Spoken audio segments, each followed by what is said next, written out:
Hi, welcome to this week's episode of The Pulse, ReGen Strategic's Policy and Politics podcast. I'm joined today, the two of us, with Libby, Lyons. Just the two of us this time, but I think there's more than enough to discuss. The external environment is continuing to get noisier and noisier post-budget. We thought it was heating up pre-budget, but this week has been, wow, what a week.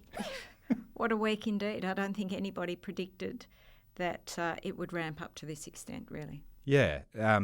So when the budget would have been cast, all those financial parameters were laid down, we would have been in the midst of the early days of the ongoing geopolitical conflict stemming from the Strait of Hormuz and Iran, ongoing supply chain pressures that probably have eased somewhat in terms of the retail impact in Australia, at least at the fuel bowser.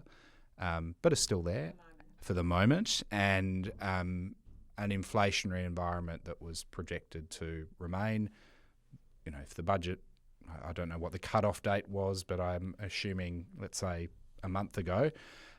Since that time, none of those factors have dissipated completely, and with the budget measures that were proposed, which we'll get into, there's going to be a lot of commentary about success or otherwise of the government's attempts to pull off quite sweeping changes to the tax system.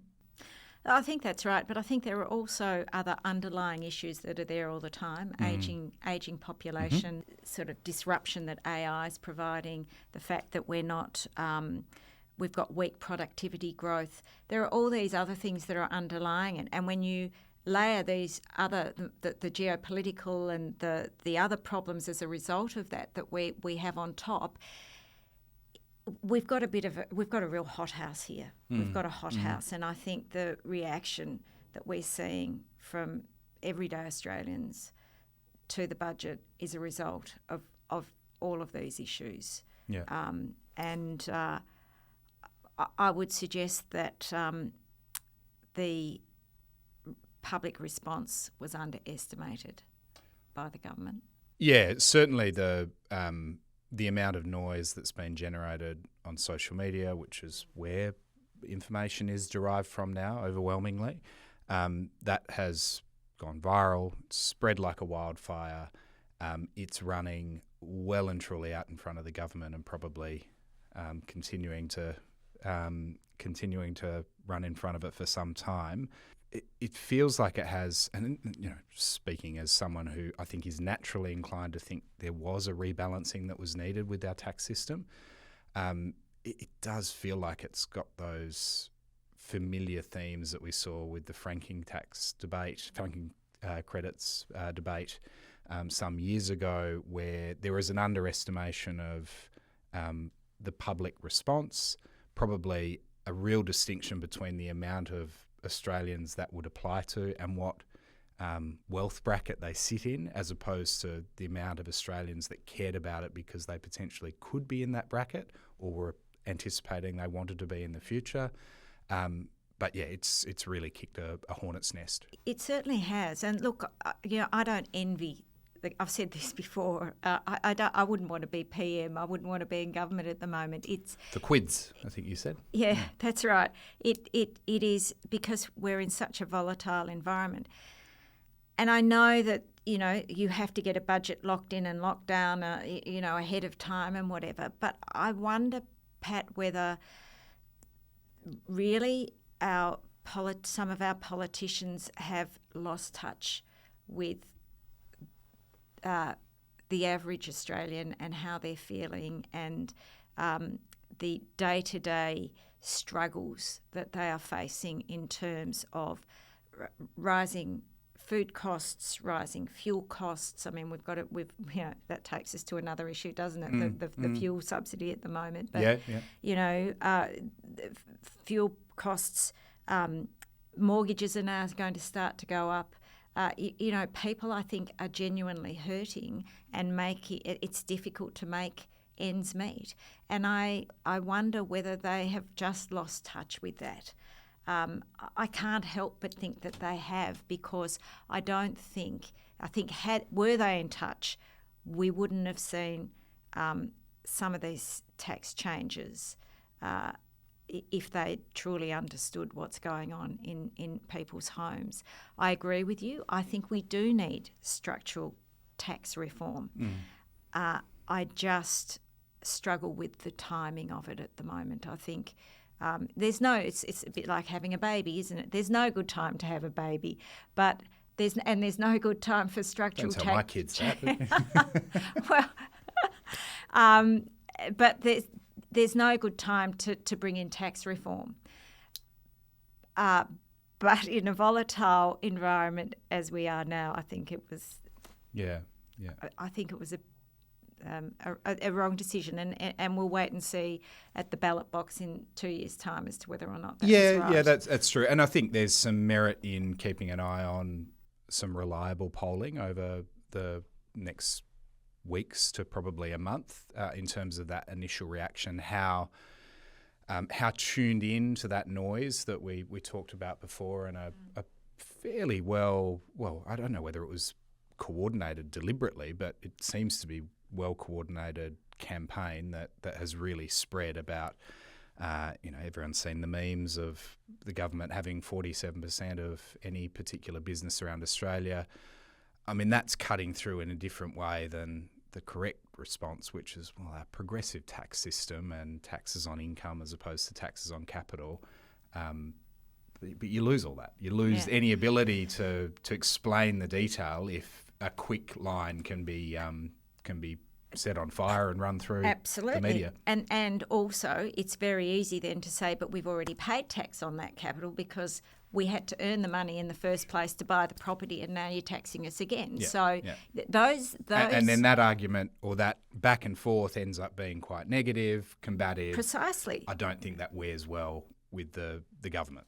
That's exactly right. And we only have to look at New South Wales Premier and his comments yesterday, which were extraordinary, really, that, we're working Monday, Tuesday and half of Wednesday for ourselves, and the other half of Wednesday, Thursday, Friday for the government. Yeah. So we'll disagree agreeably.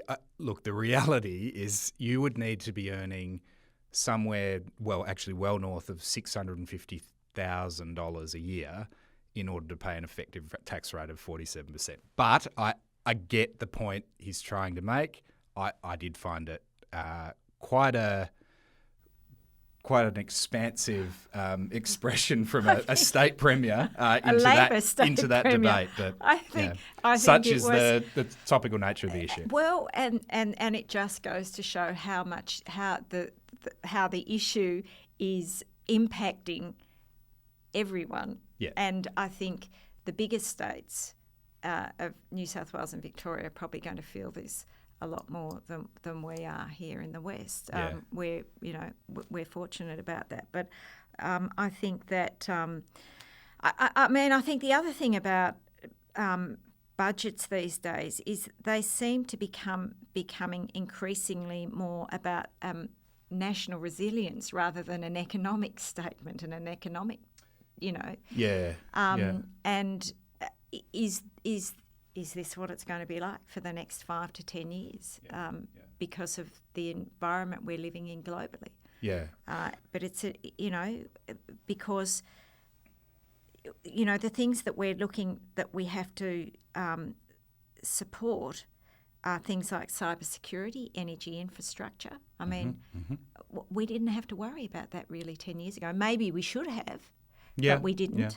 The fuel reserves, defence capability, and then the supply chain diversification. Yeah. I think that's become obvious to us of late that we need supply chain diversification. So, it's increasingly hard to play catch up if you're behind on those issues. Absolutely, you are working into an inflationary environment, supply chain pressures, all of those programs you talked about, or those pillars require significant amounts of government spending on infrastructure. They do. And they don't generate an immediate return. The other thing is this sort of an environment also means that it's much harder for Treasury to be able to forecast what's happening because, inflation's rising.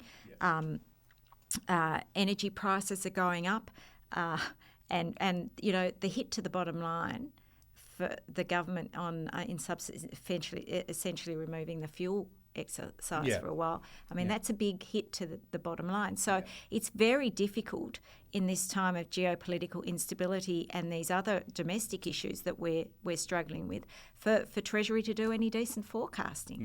Yeah. So the buttress that the federal budget was handed down Tuesday last week, state budget, WA budget, the Thursday beforehand. I mean, the buttress that the state budget, and to a lesser extent the federal budget, has in it is very conservative, probably overly conservative estimates of the iron ore price and a range of metrics that determine state revenue.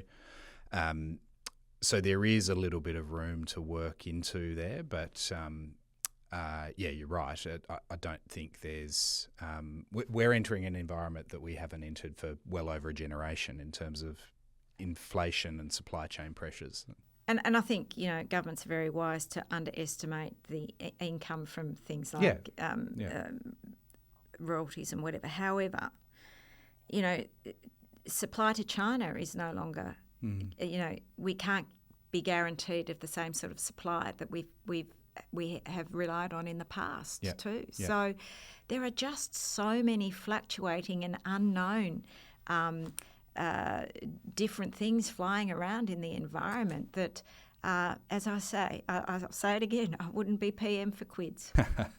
Or treasurer. Certainly not treasurer. Maybe both. The explanation of the concepts and the changes that the federal government in particular is looking to enact through these tax changes and through the recent budget. I mean, it reminds me of the tortured path with franking credits that this Labor government, then in opposition, had in 2019, or it might have been 2022 before they were coming into government. And then it almost sort of harks back to John Hewson's attempt to explain the birthday cake and GST. And when you're in that territory, you realise, bloody hell, we're well over our head here, because this is just not going to assure the voters that we have a firm hand on the tiller and can steer this through. I think this budget has ended up not being about allocating funds and making changes. Yeah. What they're now trying to have to do is manage a national anxiety. Yeah. And that anxiety is out of control. Yeah. At the moment, and being fueled by social media, and I just don't know how we rein it in. Yeah. I don't know how it's going to be. You're taking responsibility for it. Well, I shouldn't take responsibility. No, I don't. I won't take any responsibility for it. I don't know how they're going to rein that in, because it's out of control at the moment. Yeah. And like a lot of issues, it probably will quieten down a bit, but there's a lot of rage out there. Yeah. And a lot of, as I say, national anxiety. Yeah, that's a good phrase, actually. I think as you combine the pressures on your shopping trolley or your fuel tank or on your kitchen table with the bills that are coming in, that is a fair assessment, I think. Yeah. National anxiety. And I mean, I only have to look at my own life, and so since the budget, I now sit back and say, gee, what am I going to do? What are my plans? Yeah. Do I downsize? Do I not? Because the longer, if these supply chain issues are going to continue, maybe I hold on to my house for a bit longer, which is not what they want me to do, because we need families moving into bigger family homes. My home's too big for me now. That's not ideal. But then I think, well, maybe if I hold on, my home will become more valuable because of supply chain issues and lack of building. Yeah. So the construction industry, I think, is going to suffer. Yeah. And there doesn't seem to be any positive signs that this war with Iran is any closer to being resolved. No. Well, there's very little in it for the Iranian regime to back off. They've got the world by the throat at the moment. So things are going to be, the supply chains and everything else are just going to remain terribly volatile. And I think it is going to massively affect developers, the construction industry, particularly in the residential housing market. Yeah. So we're talking about the noise that has stemmed from a reaction to what is in the budget. You reference, Libby, housing, the energy transition. We're talking about proposed changes to CGT, property tax changes, those really fundamental changes that I think have been on the table and for discussion sometime leading up to the budget. And I'm probably going to get screamed at by anyone who's listening that is in government listening to this, but it feels as though that rationale for why these changes were necessary, where it puts us as a nation, you know, and what those projections are over the coming decades, it just feels that has been completely lost. And I don't know whether that's because of this noisy, ugly external environment that just doesn't create the right conditions to explain that to the public, or whether we're in a time now and forever going forward where you just don't have that opportunity. Everything's a reaction or a reaction to the reaction. Look, I think everything's cyclical. I think things will eventually settle down. I think if we see a change of leadership in other countries, that things may start to settle down a bit. It's going to take a couple of years. Yeah. But so my prediction is for the next, 5 to 8 years, potentially this sort of state of volatility and high anxiety will continue. But I think eventually things will settle down. I think, I hope it does anyway, because it doesn't bode well otherwise for our children. Yeah, well, good student of history. Things don't remain. No, they don't. I don't. And if we look back to the 1930s and the build-up to the Second World War and the hideous atrocities and outcomes of that war, and it took a long time for the world to settle down after that. But it did. It did settle down, and I think the same will happen. Again, people too become used to the harsh realities of life. I mean, if you look at the Second World War and the hardships that many went through, particularly in Europe and places like the UK, and I think that the rationing and, people you get used to it. You become quite creative in how you manage things. I think we're seeing, I read somewhere recently that seed providers for fruits and vegetables are just being run off their feet. They can't get the stock now because more and more people are planting their own vegetables and things like that. And I think we'll see more of that. Actually, that's a nice thing, because I think there's nothing more rewarding than to grow your own food. And you can do it in a pot, you can do it in a little garden plot, and so seeing things like that. So I think people do become more creative and in hard times. Sabrina Hahn on here. Well, we should. It'd be great to actually talk to someone like that, because I think we are seeing more of that. I'm starting to grow things myself as well, and I get great pride and pleasure out of eating what I can grow. Yeah, no, that's true. Not growing much, but I tend to grow the stuff that's easy, like rocket, but. But I think we do start seeing more of that, and people become more creative and more resilient and more resourceful. So I think that anxiety will probably always will be there under the surface, but I think doing some of these other things will help counter some of that as we move through this particularly volatile period. I think there's an aspect of that we saw during COVID, and I admittedly I think this is a very privileged Western Australian experience where we had probably as good as you can get through that period of time with relatively free movement within the state.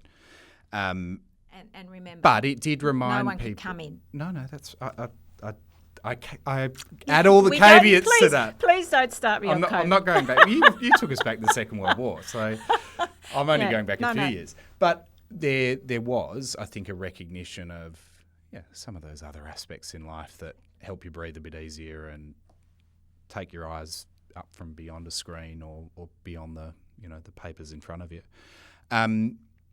I think there is something there though where the federal government at some point, and I think the WA government as well, need to jump in. Perhaps it's post-budget,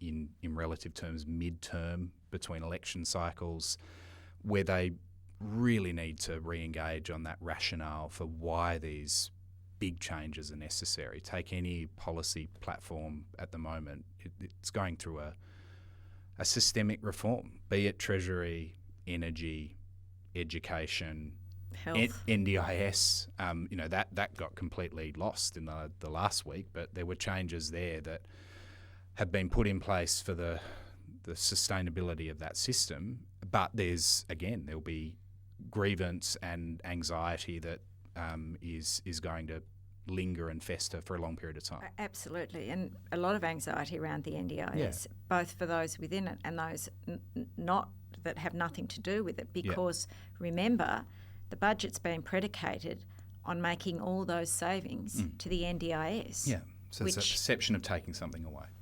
Yes, for those that are affected or who benefit from the NDIS, but for those who don't, it's okay, well, that seems fair enough because the spending seemed to be getting out of control. Now what we need to see is we need to recognise those savings that have been promised, because this budget's been predicated on it. And that message has got lost. Yeah. With all the other as well stuff. as a general, no worse off type principle for anyone that is currently on those arrangements within the system. And I think it's been interesting watching some of the Vox Pops on television over this last week, where those questions were being asked. Are you better off now than you were 5 years ago? And the answer's overwhelmingly been no. Yeah, I know. They've increasingly become more set that way. I don't see the circumstances for that changing anytime soon. But that's the challenge, I guess, in front of not just governments but proponents that are looking to make investment decisions, drive that next phase of private sector growth beyond the projected levels of government spending. And it's not an easy environment to do that, to identify and allocate and corral the capital that's going to be required. We've got a reform in place and in train with various approval systems within Australia, but it's still not an easy environment to navigate at the best of times. I think the next couple of months will be interesting to see to what extent this all dies down and people settle down a bit and government try and reclaim the message. I think it's important. It's important to try and they really need to try and ease the anxiety, that national anxiety, which I think is huge. I think the other thing is that anxiety is playing out in different ways on the East Coast to perhaps it is on the West Coast. Yeah, absolutely. We are sort of inured to it to a certain extent, and some of the way in which it's playing out is, of course, this huge groundswell of support for One Nation, which we're not seeing to the same extent here in the West. No. And I noticed, when we were talking about this earlier, you suggested that you think we might, and that'll be interesting to see. But I know certainly with a Victorian election coming up in, I think, November, there is, One Nation seem to be just gathering more and more support. Yeah. Well, the ultimate proof points are elections. So they've Absolutely. been the beneficiary, I think, of the timing of the South Australian election and the Farrer by-election, clearly, they'll need to navigate a period of parliamentary sittings and no. Well, I guess the build-up to Victoria will be unmistakable, and clearly they're on the march. Oh, I think so. Yeah. I think very much so. Yeah. And I think it will be really interesting to watch what happens in Victoria. I think there's probably a little more anxiety in Victoria than there are in other states at the moment. But it will be interesting to see, because I think it might be a bit of a bellwether for what might happen around the country. Yeah. All right. With that, we better sign off. We'll check in after the next few weeks and see where both federal, state government get to with their post-budget sell. There's lots of announcements in there. I'm sure they're going to get very, very active in their respective communities and electorates over the winter break. I think so. We'll speak soon. Happy We gardening. will. Yeah, well, I think you should go home and plant some rocket. Very good. Thanks, Libby. Thanks, Pat.